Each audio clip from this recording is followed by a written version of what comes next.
Right, let's start with Manchester United then. Where else? Alejandro Garnacho and Marcus Rashford's future remain unclear with less than 2 weeks to go in this transfer window. Garnacho at the moment looks the most likely to leave, with Napoli keen on signing him. Well, our senior reporter, Melissa Reddy, has the very latest for us. Napoli are expected to escalate their interest in Alejandro Garnacho. They've already had an initial approach knocked back by Manchester United that was just shy of £40 million. Napoli seem to believe that United would do business around the £60 million mark, but they want to compromise. And our colleagues at Sky Italy are reporting that United executives will fly to have talks with the club over their interest in Garnacho. Now, we reported on Sky Sports News yesterday that the player is not actively looking to exit United. He loves the club. He feels very passionately about them, but he has to consider his options, given he knows, and it's been put out there, that United will sell him if the price is right.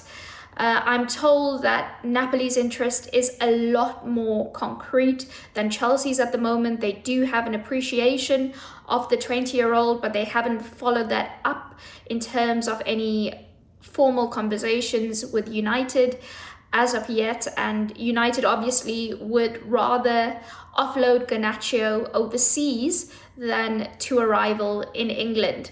Now, this is all seemingly being driven by Antonio Conte, because Napoli have said Garnacho is a bit too pricey, so we're looking at alternative options, but Conte continues to push for him. And as a player, I think if your current situation is you not understanding where you fit into your head coach's plans, where you are suited to his system, and you have another manager and somebody with the esteem of Conte really pushing for you, that is quite an alluring prospect. All the talk then this morning about Alejandro Garnacho. It feels like we've been talking for weeks about Marcus Rashford, but enter the fray, Garnacho. It seems interesting there, Melissa saying, look, if the price is right, Manchester United will sell him. Dave, what's the feeling amongst United fans? Because this is, an academy player. It feels like the DNA of United is kind of having these academy players and, watching them sort of go on and flourish for the club. It's one of those weird things where you look at him as a footballer and as a talent. I think we forget he's 20 years old. You look at the statistics underlying, the data's really good. 0.6 expected goals plus expected assists per 90, the best of any United player. The talent is there. We know he scores goals, he gets assists. But the current situation, PSR, we're speaking a lot about the finances of this deal. That's the only real reason why Man United are doing that.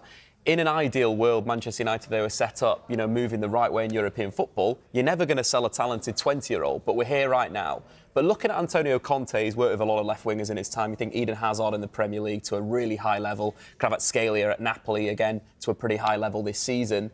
It could be a good move for Garnacho as well. But as a Manchester United fan, I wouldn't want to sell such a talented young player. Yeah, I think it's going to be...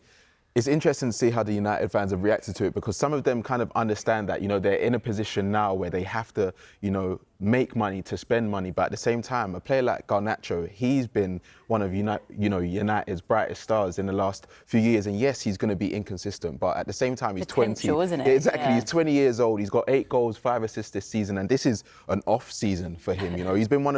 He's been a player that's played on the left, down the middle at times, on the right, and he's got that passion that, he's a player that you can get behind. And I think if they lose a player like him, it's just going to show maybe where they're heading to, and they might regret in the next few years. Yeah. Shows you how quickly football changes, doesn't it? Because at the start of the season, I think it would have been unthinkable to think about Manchester United trying to move on Garnacho, but the emergence of Ahmad, the fact that Amarim's come in mid-season and he seems to have a bit more of a ruthless edge than perhaps Manchester United managers of the past, and he wants to reshape things, and he's got a very set militant way of playing that he's wed to and he's going to stick to. You look at that system, where does Garnacho fit in there? And I think at this point now, sacrifices for Manchester United are going to have to be made to let Amarim shape his squad, and it appears that Garnacho may be one of those sacrifices. Marcus Rashford, this whole kind of saga is ongoing. We brought you the news yesterday that his representatives have met with Barca execs over in Lisbon. Barcelona, we understand, is his preferred destination. Just quickly go over some quotes from Deco. This is from yesterday, the Barcelona sporting director, who was talking. This was before they played Benfica last night. He was asked specifically about Rashford in this situation, and he said, "We are on the subject of financial fair play, arranging it. If in the end we can reinforce the team, we will try, but today there is nothing." And he also said, "We have our priorities, and if we can renew the contracts of the players we have now, and if we can bring in other reinforcements, that would always be welcome." Sam, I mean, look, we've been talking about him all window. Are you surprised by this sort of latest twist, the fact that Barcelona are sort of in the picture? No, I'm not surprised at the interest at all. You know, Marcus Rashford, on his day, is one of the best wingers in the world. And yes, similar to Garnacho, but not at the same time because he's a bit older. He's a player that we know he can perform at the top level. He's done it in the Champions League. He's done it in the Premier League. Yes, like you said, you know, Amorim's system, does it suit him? Are they looking to recoup money off of homegrown players? But again, the fact that Barcelona and Dortmund are the teams that are linked with him shows the type of player he is. And we've heard Amorim say that, you know, he wants all the players to fight for their position. They're not in a good position right now. But at the same time, he's not been in the squad since he hasn't played since the 7th of December, been in the squad once since. That's not really showing that that's a player that you want in and around the team. So I think for Marcus Rashford, he's obviously grown up in the team and he wants to, you know, perform. But at the same time, it doesn't seem that, you know, maybe that route is open for him right now. But it feels a bit strange in a sense of Anthony's been consistently on the bench and he's set to move to Real Betis on loan. So if they want to get rid of Anthony and they want to get rid of Marcus Rashford and they want to get rid of Alejandro Garnacho, there's not many forwards left at Manchester United. They'll have to bring someone in. And that would be in a market that's very challenging in January for those types of players, because you're not going to, we saw Roman Mouche is going to go to Manchester City, their top scorer. You don't want to let that guy go, do you? And that's a big, big question mark for Manchester United. 3 attacking talents out. Who's coming in? Yeah, a lot of clubs want forwards at the moment as well, don't they? Obviously, Sam talking there about Barcelona. They haven't sort of formally made a move for Rashford yet, but Borussia Dortmund is a club that have actually approached United to inquire about him. What's the most likely scenario, do you think? Because we're saying here we've got a couple of weeks left to go in the window. Is he going to stay a Manchester United player after all of this? Oddly, after everything Dave just said, of the 3 players, Rashford's probably the one that they'd be most keen to get rid of.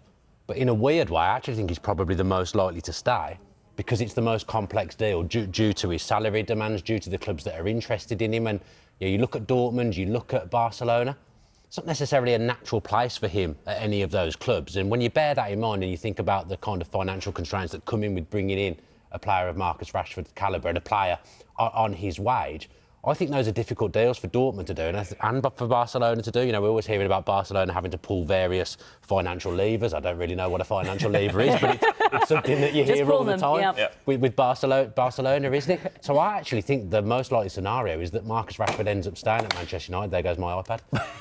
I think that's the most likely thing that will happen. But I think Manchester United would, out of all 3 of them, probably be most happy to lose Rashford. Agree with that in a sort of weird way? I think in a sense you've got to look at what Marcus Rashford would want as well. I think we forget about the player and what they want in these types of situations. You know, he's a Manchester United fan. He doesn't want to necessarily leave the club as it is. It's still an option. It's still an option to stay at Manchester United to the end of the season. We already saw under Ruben Amorim, he's played as a striker, he's played in attacking midfield and he's scored goals. We forget, obviously, the 30-goal season we all talk about. But in the Premier League, there's been 3 seasons where he's been directly involved in over 20 goals. That is a very good record for a footballer. The question marks would be, can Marcus get back up to that top level? I believe he can do. If it's at Barcelona or at Manchester United, I think they're the 2 realistic options for me. They're the 2 best options for him as a player and as a person. So they're the 2 that I see he might go for. But let's say he stays at Manchester United, where is the position for him? Because I don't think it's centre forward, even though he played Amorim's first game there and he scored very early on in that game against Ipswich. But they don't play with wingers, they don't play with wide players, and we know Marcus Rashford wants to play wide from the left. So if he stays, I just don't see a natural fit for him at Manchester United.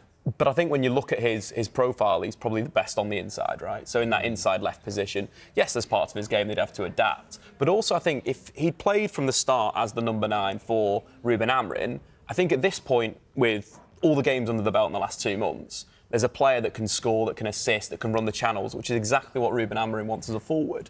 So I think that's been the issue for Manchester United. This time feels like it's just been lost for the football club. You feel like he needs a fresh start? Potential. Get back a new challenge is what it is. A new challenge. Sticking with United for a moment, their director of football negotiations, Matt Hargreaves, has been in Milan to discuss a move for Lecce's Patrick Dorgu. Sky Italy reporting that United's current offer is £25.4 million plus £4.2 million in add-ons for the 20-year-old left-back. Under those conditions, Lecce would prefer not to sell him in this transfer window. Dave, how do we see this one ending? We know they need a left-back.